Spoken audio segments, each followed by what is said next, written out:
In our previous video, we talked about social issues in China. If you haven't watched that video yet, I suggest you watch it first. If you have seen it, keep on watching. Today we will be discussing Chinese etiquette and fun facts. Even though we normally wait to discuss fun facts towards the end, there's just one fun fact we can't ignore. Or rather, there's just one holiday that we can't bring ourselves to ignore. That holiday is Christmas. In China, Christmas is often treated like how Americans treat Valentine's Day or St. Patrick's Day. In other words, the holiday is more about hanging out with friends than family. Popular ways to spend Christmas in China is going to see a movie or going to a karaoke bar. For some, it is a good time to do romantic things with their partner. As for gifts, a popular gift to give on Christmas in China is an apple wrapped in cellophane. These specifically wrapped apples are given as gifts on Christmas because the word for Christmas sounds like the word for apple in Mandarin Chinese. Christmas, at least in mainland China, is not a public holiday. This is due in part to the fact that Christians have little influence on Chinese culture.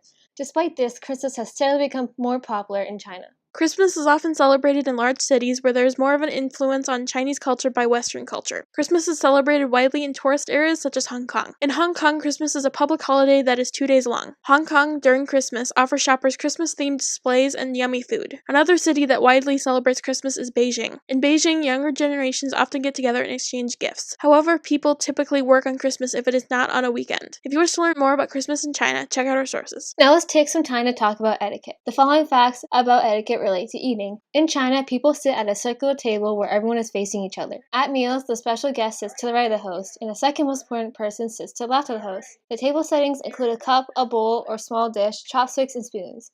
When it comes to chopsticks, only use them to eat. However, don't use them to stir food. Also, be sure not to pour your own drink. Instead, let the person closest to the bottle or teapot pour for you. If someone pours for you, tap your first 2 fingers against the table a few times in a row to show your thanks and to show them proper respect. The same gesture can also be used to show when you want someone to stop pouring. The following are some things that make you seem rude. In other words, you shouldn't do the following things, which include slurping, licking food off your face, or spitting out gum while seated at the table. Instead of doing the above, you should use a napkin to clean your face and leave the table to spit out your gum. If you wish to learn more about Chinese dining etiquette, check out our sources. Our discussion of etiquette doesn't end with dining etiquette. Instead, it is just beginning, with us now discussing business etiquette. Some key elements of business etiquette are clothing and introductions. When dressing for a business event, men should wear suits and women should avoid wearing shirts with short sleeves. Women should also avoid wearing high heels. When it comes to introductions, speak formally and be sure to arrive on time. If you received or give a business card, use 2 hands. Also, make sure to put business cards in a card case and never put cards in your pocket. The following are some important do's and don'ts when it comes to Chinese business etiquette.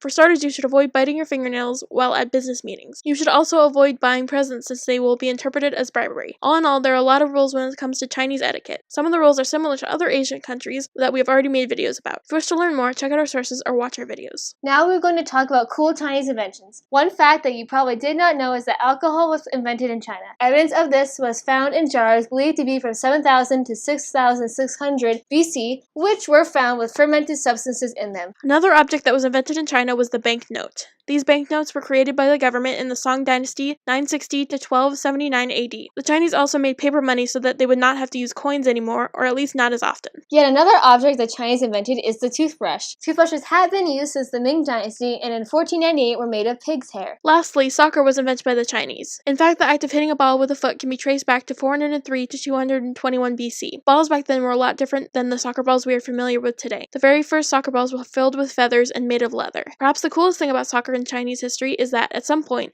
soccer was used as a form of exercise for soldiers. For more information about soccer and other inventions in China, watch the video by the Chen Dynasty that we will link to in the description box below. Another invention of sorts is the well-known e-commerce company in China. That company is a website called Alibaba. Alibaba, which was created by Jack Ma in 1999, has 7 million sellers and is now worth around $150 billion.